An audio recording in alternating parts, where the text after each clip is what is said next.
जय हिंद चैंपियंस। भारत में ऑर्गेनाइज होने वाली एआई समिट कल फाइनली पूरी हो चुकी है। यह समिट 16 से 20 फरवरी तक भारत मंडपम न्यू दिल्ली में ऑर्गेनाइज की गई थी मीटी के द्वारा।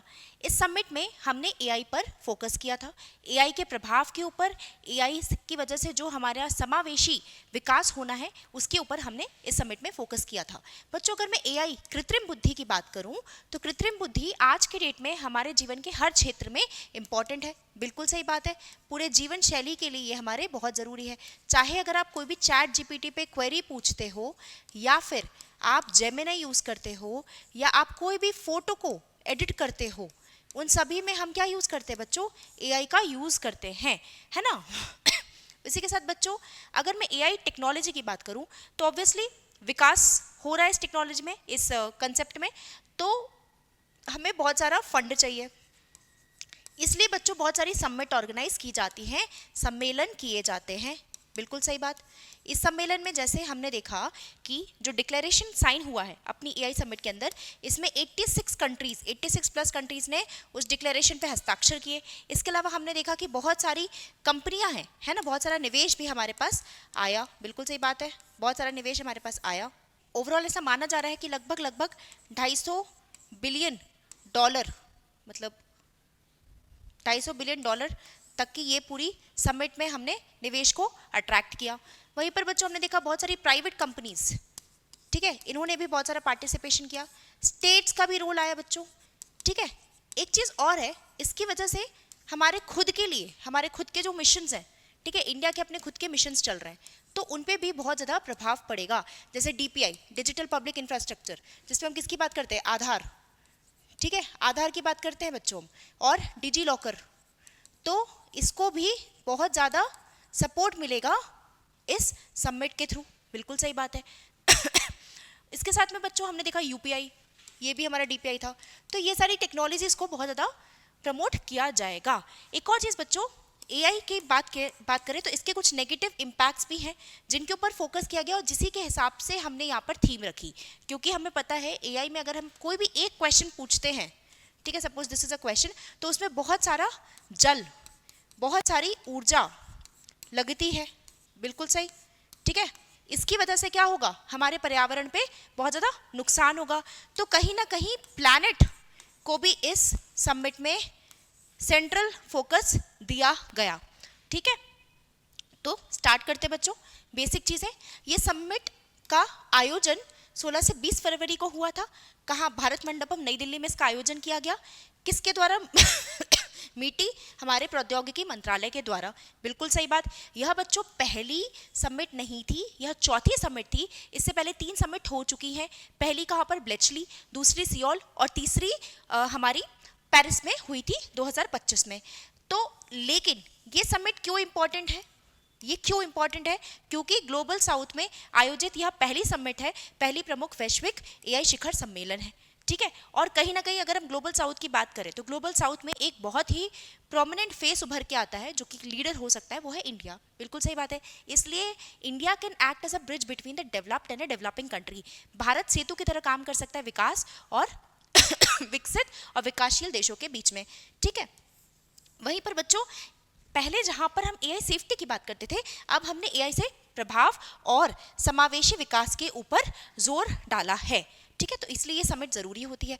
पास्ट समिट की बात करूं, पूर्व सम्मेलन की बात करूं बच्चों, तो हमने देखा ब्लेचली पार्क में हुई थी 2023 में, यूके में की गई थी, जिसमें फोकस था किसके ऊपर? एआई सेफ्टी के ऊपर। इसके बाद में कौन सी समिट की जाएगी? सियोल में की जाएगी, 2024 में की जाएगी। फोकस एआई सेफ्टी भी रहेगा, साथ में एक और बढ़ जाएगा किसके ऊपर? इनोवेशन के ऊपर, नवाचार के ऊपर।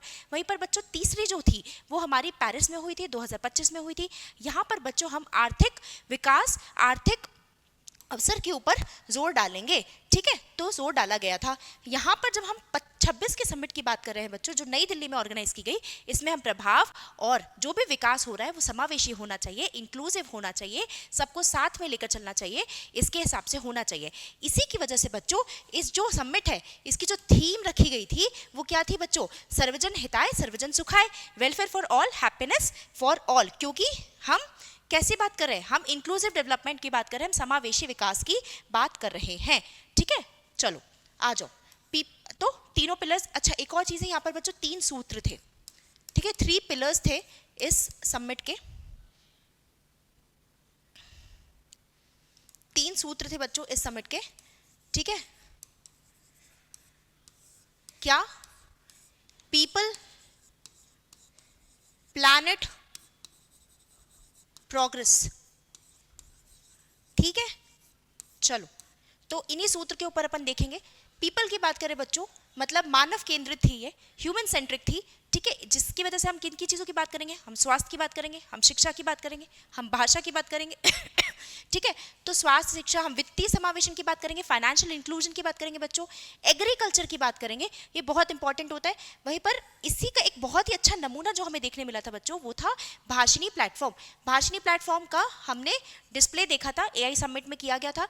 भाषिणी प्लेटफॉर्म क्या करता है? लैंग्वेजेस को, जितनी भी अलग अलग लैंग्वेजेस हैं, हमारे पास बहुत सारी चीज़ें हैं जो एक ही लैंग्वेज में है, दूसरी में नहीं है, तो वहाँ पर हम इस प्लेटफॉर्म को यूज़ करके लैंग्वेजेस में रिसोर्सेज को अवेलेबल करा सकते हैं, उनका इंटीग्रेशन किया जा सकता है, ठीक है। तो इसमें बच्चों, क्योंकि हमने लोगों के ऊपर फोकस किया था, तो हमें नागरिकों को बेहतर सेवाएं देना हमारा इसका गोल था।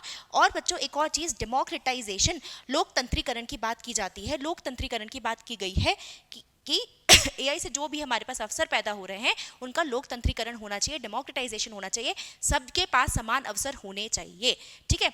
अपन ने हमारे प्रेम्बल में देखा equality of status and opportunity, है ना, अपॉर्चुनिटी यानी अवसर की हम बात करते हैं।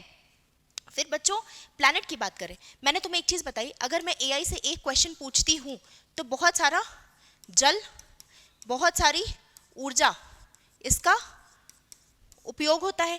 इस ऊर्जा की वजह से क्या होगा बच्चों? कार्बन उत्सर्जन होगा, बिल्कुल कोई दिक्कत नहीं।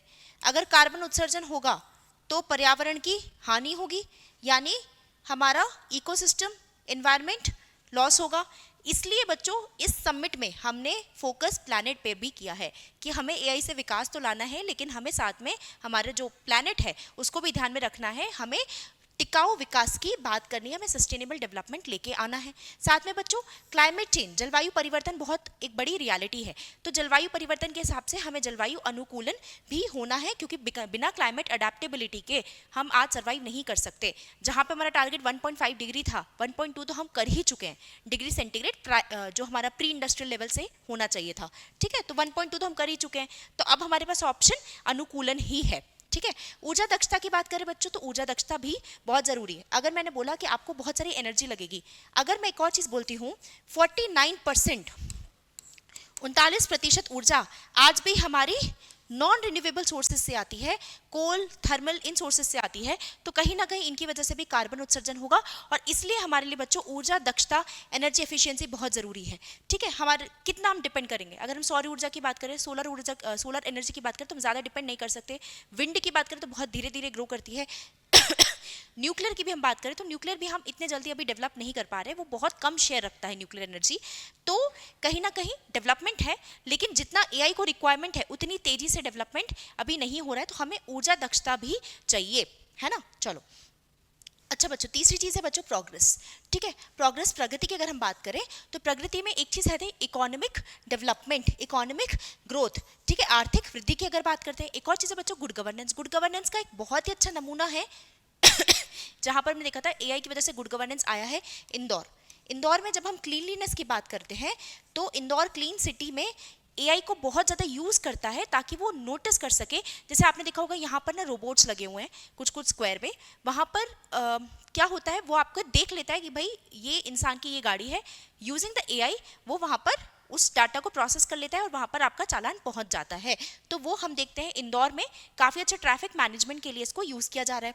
वैसे तो कहीं ना कहीं प्रोग्रेस हम लेके आ सकते हैं बाय यूजिंग एआई, एआई को हम इस्तेमाल करके लोगों की ज़िंदगी बेहतर कर सकते हैं।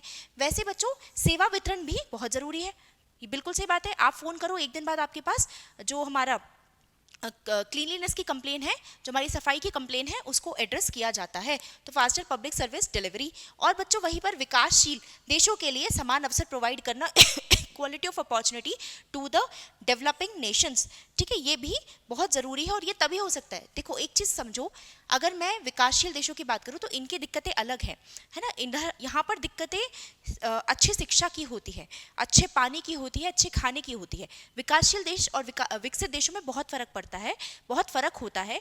यहाँ के जो चैलेंजेस हैं वो बहुत अलग है, ठीक है। तो कहीं ना कहीं इसके लिए भी जब भी हम कोई प्रगति लेके आ रहे हैं तो हमें ध्यान में रखना है। और इसलिए जब हमने ग्लोबल साउथ को रिप्रेजेंट करती हुई सबमिट करी है, सम्मेलन की है, तो हमने प्रोग्रेस, प्रगति को हमने बहुत फोकस किया है, क्योंकि जो प्रगति होनी चाहिए वो इन देशों के हिसाब से होनी चाहिए। ये देश ही हैं जो विश्व की बहुत ज़्यादा शेयर ऑफ पॉपुलेशन रिप्रेजेंट करते हैं, जनसंख्या का प्रतिनिधित्व करते हैं, है ना। आ जाओ, अब एक और चीज़ है, इंडिया का भी यहाँ पे रणनीतिक दृष्टिकोण है। बिल्कुल क्यों नहीं होगा अगर हमने सबमिट कराई है। एक तो हम ग्लोबल साउथ के रिप्रेजेंटेटिव हैं, हम प्रतिनिधित्व कर रहे हैं, ठीक है। जो हमारे ग्लोबल साउथ के देश हैं, इसमें अक्सर कैसे देश है बच्चों, डेवलपिंग कंट्रीज है ना, विकासशील देश है। उसके बाद बच्चों विकसित और विकासशील देशों के बीच में सेतु की भूमिका निभाएगा। तो कहीं ना कहीं भारत का जो रोल है, महत्व है, वो बढ़ता है, ठीक है, अंतर्राष्ट्रीय स्तर पर। वहीं पर बच्चों केवल एआई उपयोग करता नहीं, जबकि हम एआई शासन नेतृत्व की बात करते हैं, ठीक है। पहले हम क्या बोल रहे थे, एआई सेफ्टी की बात कर रहे थे, अब हम किसकी बात कर रहे हैं, प्रभाव की बात कर रहे हैं, हम समावेशी विकास की बात कर रहे हैं, है ना। और बच्चों एक और चीज़ है, हमने हाल ही में देखा, हमने जो सम्मेलन है उसमें चीन को भी बुलाया, चीन को भी आमंत्रित किया। तो कहीं ना कहीं हम देख रहे हैं कि हमारे रिश्ते भी हम बेहतर कर रहे हैं। हमने देखा कि यहाँ पर एक चीज़ समझो, इस सम्मेलन में 86 प्लस लोगों ने, 86 प्लस कंट्री ने डिक्लेरेशन पे एग्री किया है ना। अगर मैं ये बोल रही हूँ, दूसरी चीज़ मैं बोल रही हूँ, 5 लाख से ज़्यादा लोगों ने इसको विजिट किया है, यहाँ पर आए हैं। तो मतलब ये कहीं ना कहीं भारत की एक रणनीति है कि हम सारे विश्व में, जब हम विश्व गुरु बनने की बात करते हैं, तो हम एआई के स्फेयर में विश्व गुरु बन सके, वहाँ पे हमारी महत्वता बढ़ जाए, ठीक है। तो हमने चीन को भी आमंत्रित किया था, और हालांकि हमने अभी रिसेंटली देखा कि चीन के साथ हमारे रिश्ते भी अच्छे हो रहे हैं। एक तरफ हम देख रहे हैं कि उन्होंने हमारी जो डायरेक्ट फ्लाइट्स हैं उनको भी खोल दिया है। फिर हम देखते हैं क्रिटिकल मिनरल्स के लिए चीन बहुत ज़रूरी है बच्चों। अगर चीन की बात करें तो 90% क्रिटिकल मिनरल्स के ऊपर कंट्रोल किसका है, नियंत्रण किसका है बच्चों, चाइना का है। तो उसके लिए और भारत बहुत ज़्यादा आयात करता है, ठीक है, बहुत ज़्यादा इंपोर्ट करता है ये चीज़, ठीक है, क्रिटिकल मिनरल्स चीन से। और यूएसए पे भी हम बहुत ज़्यादा डिपेंडेंट है, ठीक है। तो एक ये भी प्रॉब्लम थी। तो कहीं ना कहीं इंडिया का एक रणनीति है कि भाई हमें सारे देशों के साथ बना के चलना है और हमारा महत्व बढ़ना चाहिए, ताकि हम इन मिनरल्स के लिए परेशान ना हो। ये मिनरल्स एआई के लिए बहुत ज़रूरी है, ठीक है। जो चिप्स बनती हैं, आपने फैब 4 अलायंस के बारे में पढ़ा होगा, उनके लिए बहुत ज़रूरी है, ठीक है। चलो एक और चीज़ है बच्चों, हमारे खुद के मिशन है, उनको भी सपोर्ट करेगा। जैसे हमने इंडिया एआई मिशन था, ये प्री के लिए रट लो, घोट लो, पी जाओ, ठीक है। 7 मार्च 2024 को इसको हम लेकर आए थे, और इसमें लगभग 13,372 करोड़ का हमने फंड रखा था जो इसमें इन्वेस्टमेंट करेगा। इसमें भी हमने समावेशी इंक्लूसिव डेवलपमेंट की बात करी थी, ठीक है। तो बेसिकली इसमें क्या होगा बच्चों, हम बहुत सारे मॉडल्स बनाने की बात कर रहे थे। मॉडल्स में देखो 2 होते हैं, एक होता है लार्ज लैंग्वेज मॉडल्स जो हमारा गूगल, ठीक है, गूगल की अगर हम बात करें, जेमिनी की बात करें, है ना, गूगल का ही है वैसे जेमिनी। तो जेमिनी की अगर हम बात करें, ठीक है, हम चैट जीपीटी की अगर हम बात करें, तो ये सारे बड़े बड़े लार्ज लैंग्वेज मॉडल को यूज़ करते हैं। पर एक चीज़ समझो, बड़े देश तो कर, बड़ी कंपनियां तो कर लेंगी, छोटी कंपनियां क्या करेंगी, वो तो इतना लंबा इन्वेस्टमेंट नहीं कर सकती ना, ये महंगे होते हैं लार्ज लैंग्वेज मॉडल। तो इसलिए हम स्मॉल लैंग्वेज मॉडल भी लाने की बात करी थी हमने, ताकि कैसा हो सके, छोटी कंपनीज भी उसको एक्सेस कर सके, एआई को यूज़ करके अपना विकास कर सके, और जो हमारा विकास हो वो समावेशी हो, है ना। आ जाओ, उसके बाद में बच्चों एकीकरण की बात की जाती है, इंटीग्रेशन की बात की जाती है। हमारा जो नेशनल डिजिटल हेल्थ मिशन है, उसमें हम क्या कर रहे हैं, एक डॉक्टर की आईडी है, बच्चों की आईडी है, पेरेंट्स की आईडी है, हर पेशेंट की आईडी है, उसने क्या क्या दवाइयाँ पहले खाई हैं, क्या क्या नहीं खाई हैं। तो ये सारा बच्चों एकीकरण ही है ना, हम एआई की मदद से डाटा का एकीकरण कर रहे हैं और उसके बेसिस पे एक अच्छा गवर्नेंस लेके आ रहे हैं। और समावेशी विकास मॉडल, ये मैं तुम्हें बता चुकी हूँ, अगर हम छोटी छोटी कंपनियों का भी ध्यान रख रहे हैं तो वो समावेशी विकास मॉडल ही है। एक और चीज़ बच्चों, हमारा जो डीपीआई है, जो एक बहुत ही बड़ी सक्सेस है, ठीक है, इसको हम और प्रमोट कर सकते हैं, इससे इसका वर्चस्व बढ़ जाएगा, विश्व स्तरीय देखा जाए तो उसका वहाँ पर वर्चस्व बढ़ जाएगा।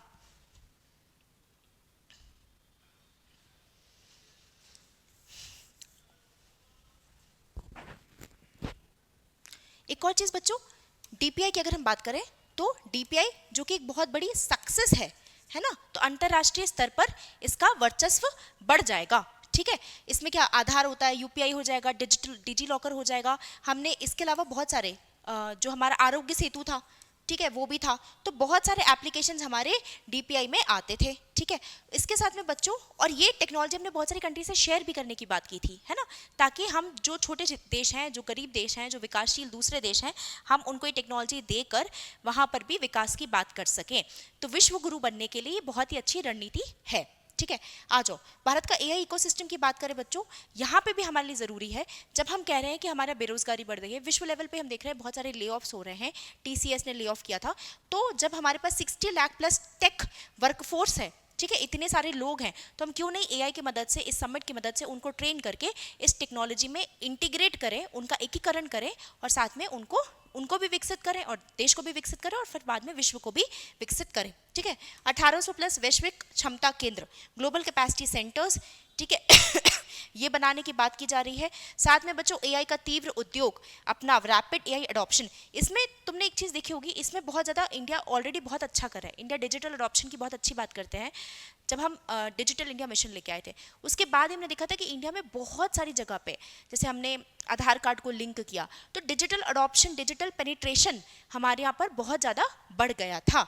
तो ये अपनाव जो है वो जैसे डिजिटल का बढ़ा, अब एआई का भी उतनी तेज़ी से बढ़े, लोग उसको सीखें, लोग उसको अपनी ज़िंदगी में इन्वॉल्व करें और उसका सही इस्तेमाल हो, ये बहुत ज़रूरी है। आ जाओ, एक और चीज़ है बच्चों, सेक्टोरल इंपॉर्टेंस। अगर मैं देखूं स्वास्थ्य और कृषि के क्षेत्र में भी बहुत ज़रूरी है। ठीक है, स्वास्थ्य में जैसे हमने देखा, मैं तो बताया नेशनल डिजिटल हेल्थ मिशन।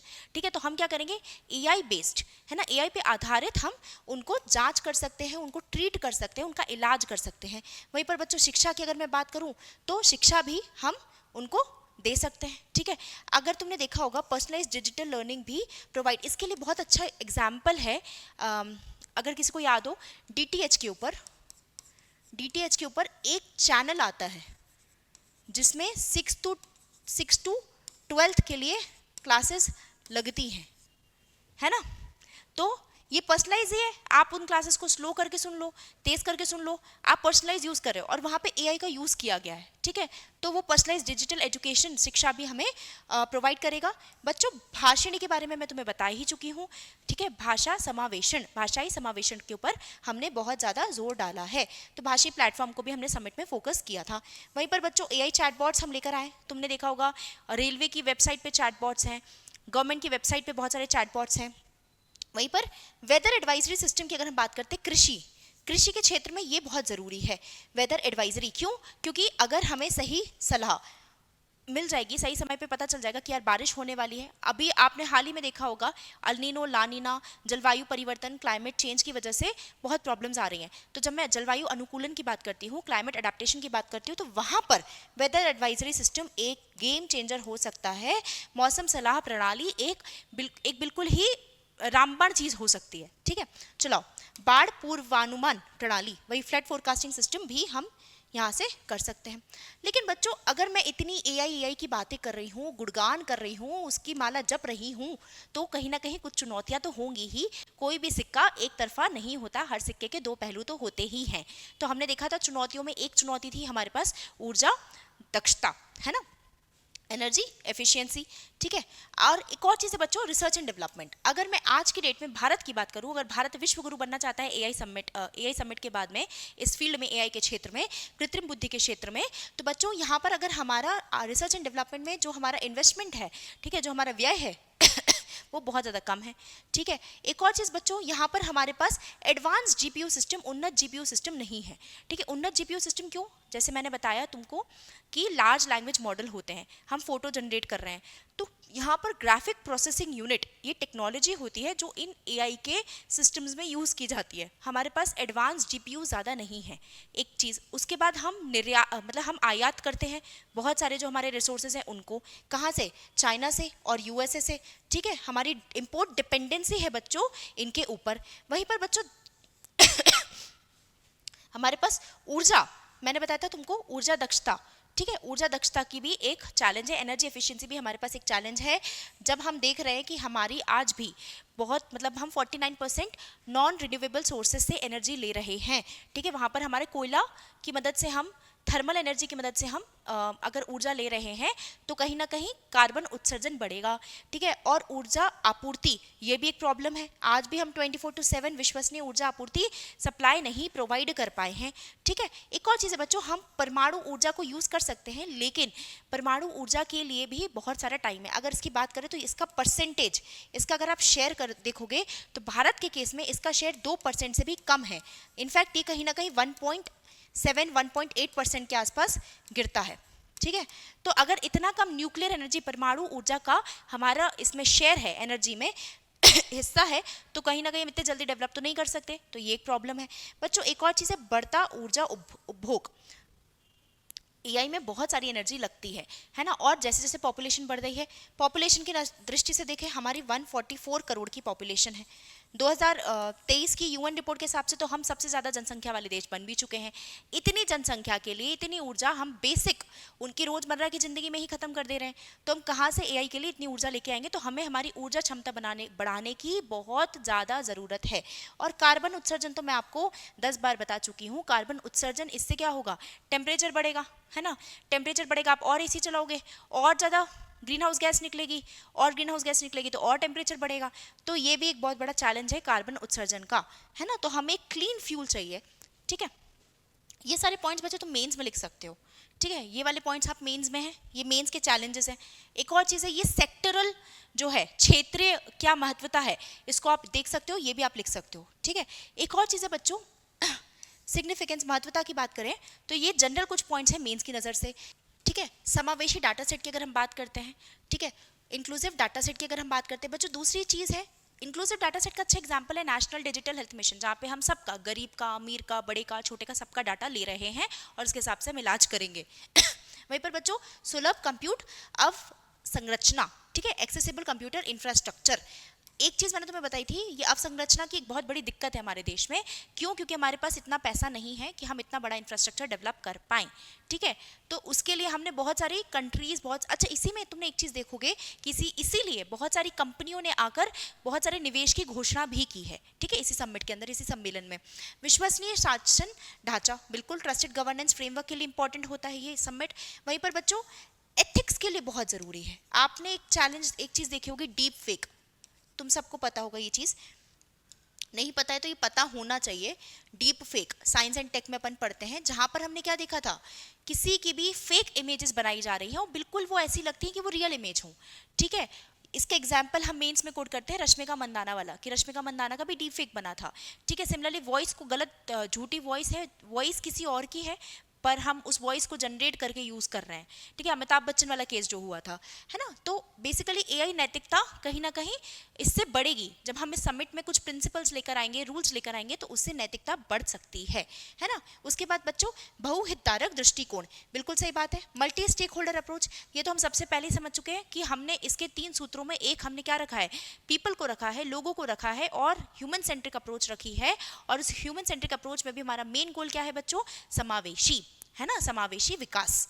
आ जाओ, एआई कॉमन्स की बात की गई थी, ठीक है। कुछ चीज़ें हैं जो सबके लिए कॉमन होनी चाहिए, जैसे डेटा मॉडल, ये सबके पास होना चाहिए। और बच्चों वहीं पर गवर्नेंस की बात की गई है, इनोवेशन की बात की गई है, नवाचार की बात तो की ही गई है ना। और साथ में बच्चों ग्लोबल कॉपरेशन की बात की गई है, विश्व सहयोग की बात की गई है। और इसी विश्व सहयोग में हम देखेंगे कि बहुत सारी देश जब यहाँ पर आए तो उन्होंने सपोर्ट किया इस डिक्लेरेशन को।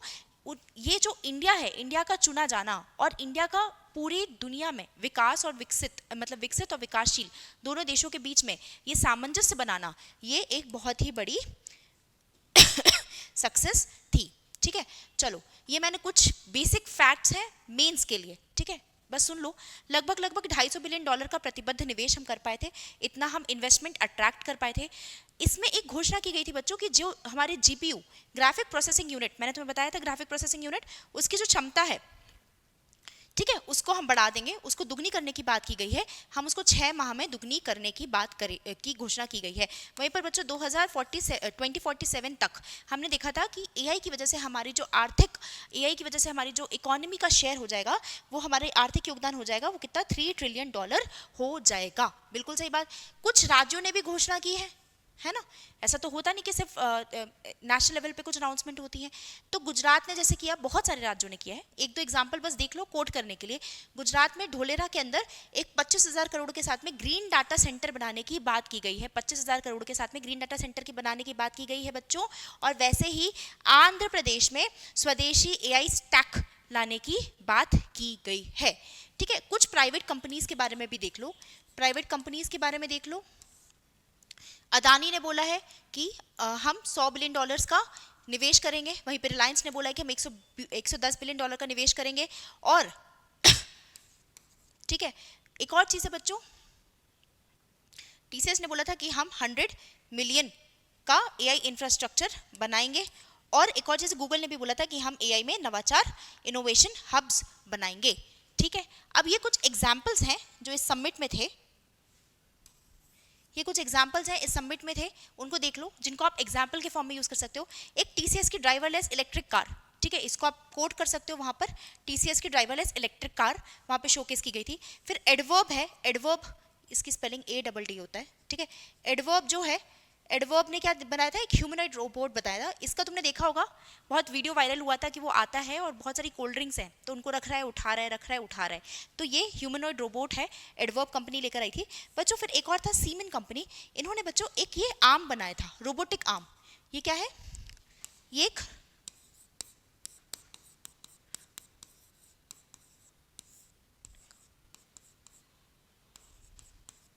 एक रोबोटिक आर्म है। ठीक है, रोबोटिक आर्म सीमेंस ने बनाया था। ठीक है, उसके बाद में बच्चों निविडिया, इन्होंने एआई कंप्यूटर सिस्टम बनाया है, ये आप देख पा रहे हो। ठीक है, एक और चीज बच्चों, ये हेल्थ केयर के लिए लेकर आए थे। ठीक है, हेल्थ केयर में इन्होंने एक टूल बनाया था। और भाषिणी, ये मैंने तुमको बताया, Bhashini that is a language AI platform. ठीक है, ये एग्जांपल्स मैंने लिख दिए हैं, मेंस में कोड करने के काम आएगा क्योंकि मेंस में एआई बहुत जरूरी है, उस पर क्वेश्चन आना ही आना है। इस साल तो घोट लो कि समिट के ऊपर क्वेश्चन आना है। ठीक है, तो मेंस टीसीएस ये बता चुकी, ड्राइवरलेस कार। ठीक है, स्मार्ट मोबिलिटी। फिर एडवर्ब है, उसने क्या बनाया, एक रोबोट बनाया है, बता चुकी थी। ठीक है, सीमेंस है, इन्होंने एक आर्म रोबोट बनाया है, ऐसे करके एक हाथ है और हाथ ऐसे काम कर रहा है। ठीक है, सिर्फ हाथ ही है उस टेबल के ऊपर। वहीं पर बच्चों निविडिया है, निविडिया पार्टनर ने क्या बनाया, एक कंप्यूटर सिस्टम बनाया, कंप्यूटर सिस्टम बनाया। अपन ने देखा था इतना बड़ा एक कंप्यूटर सिस्टम था। ठीक है, उसमें से, ठीक है, उसके बाद बच्चों हेल्थ केयर के लिए अपन देखते हैं डायग्नोस्टिक टूल, भाषिणी। एक और चीज ना यहाँ पर लिखी नहीं है, बट एक चीज ना तुम लोग को पता होगा, एक जियो फ्रेम करके टेक्नोलॉजी आई है, जियो फ्रेम। ठीक है, फ्रेम, फ्रेम वही वाले, हाँ वही चश्मे वाले फ्रेम, जो हम ये फ्रेम लगाते हैं ना, तो उसे पता है ऐसा है कि तुम ये क्लिक करोगे तो म्यूजिक बच जाएगा, फिर ये क्लिक करोगे तो तुम वीडियो भी बना सकते हो इसी फ्रेम से। इसके अंदर लेंस जो है वो कैप्चर कर सकता है, जूम इन कर सकता है, जूम आउट कर सकता है, और सारे फंक्शंस आपके यहाँ पर दिए हैं। ठीक है, तो ये भी बहुत इंटरेस्टिंग चीज थी जो इस समिट में देखी गई थी, तो इसको भी आप एक एग्जाम्पल के फॉर्म में कोट कर सकते हो। ठीक है, बहुत सारे लीडर्स आए थे ये कुछ लीडर्स हैं, पढ़ लेना, मुझे नहीं लगता है काम के। ये कहाँ काम आएगा, कौन सा प्रेसिडेंट किस कंट्री का है ये पूछा जा सकता है। ठीक है, मैच द फॉलोइंग में। तो ये कुछ प्रोमिनेंट लोग थे, इनको मैंने लिख दिया है, एक बार देख लेना। ठीक है, आखिरी में बच्चों ये एक रेडीमेड कंक्लूजन है जिसको तुम मेंस में कोड कर सकते हो कि जो ये हमारी एआई इम्पैक्ट समिट थी, ये कहीं ना कहीं भारत को एक सेतु की तरह बना सकती है विकसित और विकासशील देशों के बीच में।